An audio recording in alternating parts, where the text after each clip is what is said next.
বন্ধুরা, 1 কাপ আটা আর সামান্য পরিমাণে চিকেন আর একটা ডিম দিয়ে তোমাদের একটা ব্রেকফাস্ট রেসিপি তৈরি করে দেখাবো। চলো দেখে নিই আজকের এই রেসিপিটা কিভাবে তৈরি করি। সবার প্রথমে এখানে একটা বাটি নিয়েছি আর নিয়ে নিলাম 1 বাটি আটা। তোমরা চাইলে এখানে ময়দাও নিতে পারো।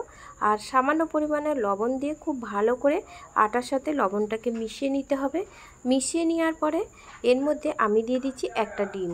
ডিমটাকে দিয়ে খুব ভালো করে আমি এটাকে আটার সাথে মিশিয়ে নেব। পুরোপুরি মিশিয়ে নেওয়ার পরে এখানে আমি অল্প অল্প পরিমাণে জল দেব, দিয়ে একটা পাতলা ব্যাটার তৈরি করে নেব। একসাথে বেশি জল দেবে না, তাহলে ব্যাটারটা খুব পাতলা হয়ে যাবে। অল্প অল্প করে জল দিয়ে ব্যাটারটাকে তৈরি করে নিতে হবে। আমি এখানে আবারও একটু জল দিয়ে ব্যাটারটাকে তৈরি করে নিচ্ছি। এখানে চায়ের কাপের 3 কাপ আমি জল দিয়েছি। জল দিয়ে আর এই ব্যাটারটা তৈরি করে নিয়েছি, তোমাদের দেখাচ্ছি। দেখো ঠিক এরকমই পাতলা হবে। এবারে এটা আমি 10 মিনিট চাপা দিয়ে রেখে দিই। আর এখানে আমি 250 চিকেন নিয়েছিলাম, তার মধ্যে দিয়ে দিলাম 2 চা চামচ আদা রসুন পেস্ট, আর তার সাথে পেঁয়াজ পেস্ট, সামান্য পরিমাণে লবণ, আর দিলাম হাফ চা চামচ হলুদ, হাফ চা চামচ জিরে গুঁড়ো, হাফ চা চামচ ধনে গুঁড়ো, আর ঝাল লঙ্কা দিলাম 1 চা চামচ। দিয়ে খুব ভালো করে এটাকে আমি ম্যারিনেট করে 10 মিনিট এটাকে রেখে দেব। তার আগে এখানে আমি হাফ পাতিলেবুর রস দিয়ে দেব। আর পাতিলেবুর রস দিলে চিকেনটা খুব তাড়াতাড়ি সিদ্ধ হয়ে যায়, তাই পাতিলেবুর রসটা দিয়ে আবারও আমি খুব ভালো করে এটাকে হাত দিয়ে ম্যারিনেট করে নেব। ম্যারিনেট করে নিয়ে এটাকে আমি 10 মিনিট রেস্টে রেখে দেব। আগে থেকে একটা প্যান বসিয়ে দিয়েছি, এটাকে খুব ভালো করে গরম করে নেওয়ার পরে সামান্য পরিমাণে এর মধ্যে তেল ব্রাশ করে দিতে হবে। খুব বেশি তেল দেওয়ার প্রয়োজন নেই। আর 1 হাতা ব্যাটার নিয়ে আমি এইভাবে ঘুরিয়ে ঘুরিয়ে এই ব্যাটারটাকে একদম পাতলা করে এইভাবেই এটাকে আমি মিডিয়াম টু লো ফ্লেমে রেখে দেব। ঠিক 1 মিনিট পর তোমরা দেখবে যে এটা কিন্তু খুব সুন্দরভাবে সেট হয়ে এসছে। এবারে এইভাবে আমি 1 মিনিট রেখে দেব। 1 মিনিট পরে দেখবে ধার থেকে এইভাবে ছেড়ে যাচ্ছে, আর একটা স্প্যাচুলার দিলে দেখো কি সুন্দরভাবে এটা উঠে আসছে। এইভাবে কিন্তু এটাকে আমি আবারও উল্টে নেব। এটা কিন্তু খুব শক্ত করলে হবে না, এই রেসিপিটা কিন্তু নরমই থাকবে। নরম হলে তবে আমি রেসিপিটা ঠিকঠাক তৈরি করতে পারবো। এবারে সঙ্গে সঙ্গে দেখতে পাচ্ছ কি সুন্দর ফুলে উঠছে। আবারও আমি অপর দিকটাকে এইভাবে উল্টে পাল্টে তৈরি করে নেবো। ঠিক এরকমই রাখবো, মুচমুচে ভাব একদম করা যাবে না এটাকে।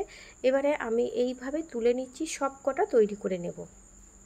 এখানে কড়া বসিয়ে তেলটাকে গরম করে নেওয়ার পরে যে চিকেনটা আমি ম্যারিনেট করে রেখেছিলাম সেই চিকেনটা আমি কড়ার মধ্যে দিয়ে দিলাম। দিয়ে খুব ভালোভাবে এটাকে নাড়াচাড়া করে চিকেনটাকে কষিয়ে নিতে হবে।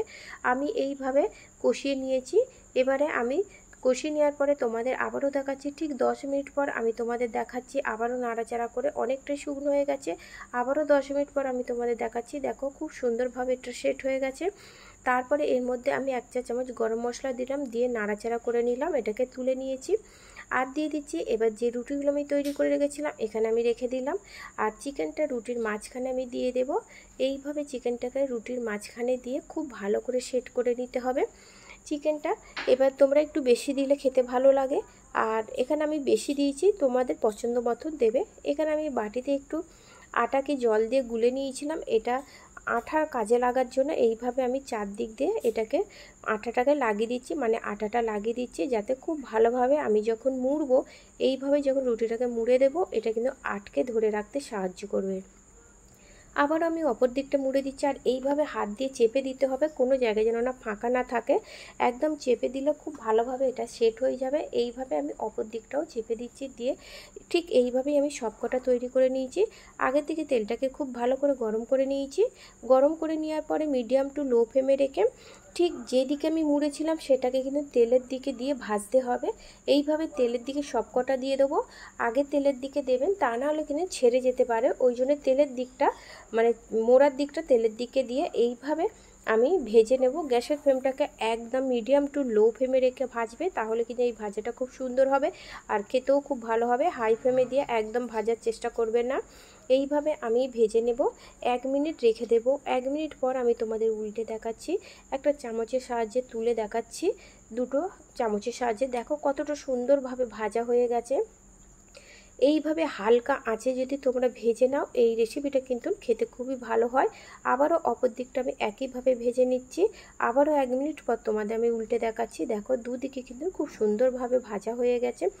তাহলে বন্ধুরা দেখতে পাচ্ছ চিকেন ডিম দিয়ে কত সুন্দরভাবে ঘরে তোমরা কত সহজে মোগলাই পরোটা তৈরি করে নিতে পারো।